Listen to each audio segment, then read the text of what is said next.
ಬಗೆಹರಿಯದ ಹೊಲದ ರಸ್ತೆ ಸಮಸ್ಯೆ, ವಿಷದ ಬಾಟ್ಲಿ ಹಗ್ಗ ಹಿಡಿದು ಆತ್ಮಹತ್ಯೆ ಮಾಡಿಕೊಳ್ಳಲು ತಹಸೀಲ್ದಾರ್ ಕಚೇರಿಗೆ ಬಂದ ರೈತ.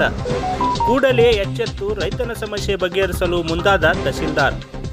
ತನ್ನ ಜಮೀನಿಗೆ ಹೋಗಲು ದಾರಿ ವ್ಯವಸ್ಥೆ ಮಾಡದೆ ತಹಸೀಲ್ದಾರ್ ಕ್ರಮದಿಂದ ಬೇಸತ್ತ ಬಸವಕಲ್ಯಾಣ ತಾಲೂಕಿನ ಕೊಯ್ನೂರು ಗ್ರಾಮದ ರೈತ ಪ್ರಶಾಂತ್ ಲಖಮಾಜಿ ಸೋಮವಾರ ಬೆಳಗ್ಗೆ ಆತ್ಮಹತ್ಯೆ ಮಾಡಿಕೊಳ್ಳುವುದಾಗಿ ಹಗ್ಗ ಹಾಗೂ ವಿಷದ ಬಾಟ್ಲಿ ಹಿಡಿದು ತಹಸೀಲ್ದಾರ್ ಕಚೇರಿಗೆ ಆಗಮಿಸಿದ ಪ್ರಸಂಗ ನಗರದ ಹೊರವಲಯದ ಮಿನಿ ವಿಧಾನಸೌಧದ ಬಳಿ ಜರುಗಿದೆ.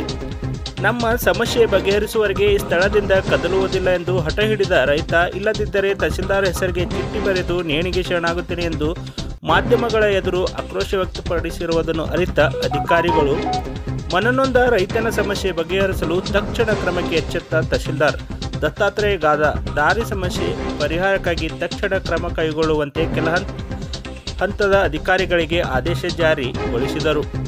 ತಹಸೀಲ್ದಾರ್ ಆದೇಶ ಜಾರಿಯಾಗುತ್ತಿದ್ದಂತೆ ಸ್ಥಳಕ್ಕೆ ಧಾವಿಸಿದ ಕಂದಾಯ ಇಲಾಖೆ ಆರ್ಐ ಆಕಾಶ್ ರವರ ನೇತೃತ್ವದ ಅಧಿಕಾರಿಗಳ ತಂಡ ಜೆಸಿಬಿ ಯಂತ್ರದ ಸಹಾಯದೊಂದಿಗೆ ದಾರಿಯಲ್ಲಿ ಇದ್ದ ಪೈಪ್ಗಳನ್ನು ತೆರವುಗೊಳಿಸಿ ರೈತರಿಗೆ ದಾರಿ ವ್ಯವಸ್ಥೆ ಮಾಡಿಕೊಡಲು ಮುಂದಾಗಿದ್ದಾರೆ ಎಂದು ತಿಳಿದು ಬಂದಿದೆ.